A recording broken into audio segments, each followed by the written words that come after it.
ఇంటి ఇంటి దగ్గర కూడా పర్యటన చేయటం నారా లోకేష్ గారు చేయడం వల్ల ఏంటంటే ఎదురు దెబ్బ తింటూ ఉన్నారు నారా లోకేష్ గారు. ఏంటంటే సూపర్ 6 అమలు భాగంగా మీరు చేసిన మంచి పనులు ఏంటని విద్యార్థుల తల్లిదండ్రులు కూడా చెప్పడం జరుగుతూ ఉంది. అయితే నారా లోకేష్ గారు ఇప్పటికే సిగ్గు తెచ్చుకోవాలా.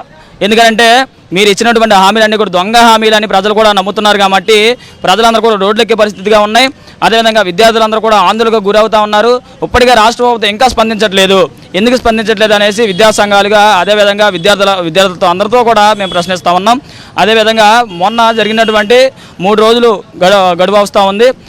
కేబినెట్ సమావేశంలో ఇప్పటి వరకు కూడా నారా లోకేష్ గారు కానివ్వండి, లేకపోతే చంద్రబాబు గారు కానివ్వండి, అదేవిధంగా పవన్ కళ్యాణ్ గారు కానివ్వండి, బీజేపీ అధికారులు అనేటువంటి అందరూ కూడా కూటమి ప్రభుత్వాన్ని మేము డిమాండ్ చేసి అడుగుతా ఉన్నాం. అదేవిధంగా మీ కేబినెట్ సమావేశంలో తల్లికి వందనం పథకం అనేది ఇప్పటి వరకు కూడా జూలై మాసంలో విడుదల చేస్తానే పథకాన్ని జూలై నెలలో అంటే నెక్స్ట్ మాసం వచ్చేసరికి అప్పుడు విడుదల చేస్తూ ఉన్నారు. మేము ఒకటే ఏఎస్ఎఫ్గా డిమాండ్ చేస్తూ ఉన్నాం.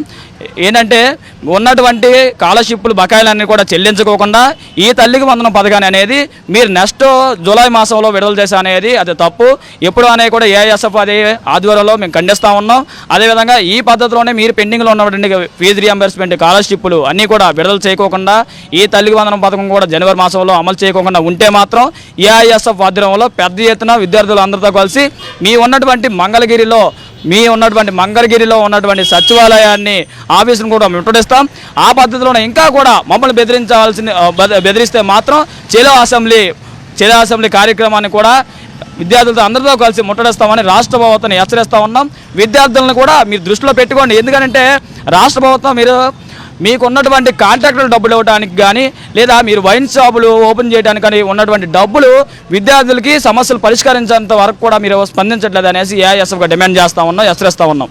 చూడొచ్చు, ప్రధానంగా విద్యార్థులు కూడా ఒకటే చెప్తున్నారు. చూస్తే కనుక ఎన్నికలకు సంబంధించి అయితే ఇచ్చినటువంటి పాదయాత్రలు ఇచ్చారో ఏదైతే హామీలు ఉన్నాయో హామీలు కూడా నెరవేర్చాలంటూ కూడా విద్యార్థి సంఘాలు కూడా ఆగ్రహం వ్యక్తం చేస్తున్నారు. తల్లికి వందనం కానీ ఇచ్చినటువంటి ఏదైతే ఫీజు రియంబర్స్మెంట్ బకాయిలు కానీ ఇవి కూడా చెల్లించకపోతే ప్రభుత్వం మీద కూడా ఉద్యమం చేస్తామని చెప్పి వీరు కూడా స్పష్టం చేసి కూడా కనపడుతుంది.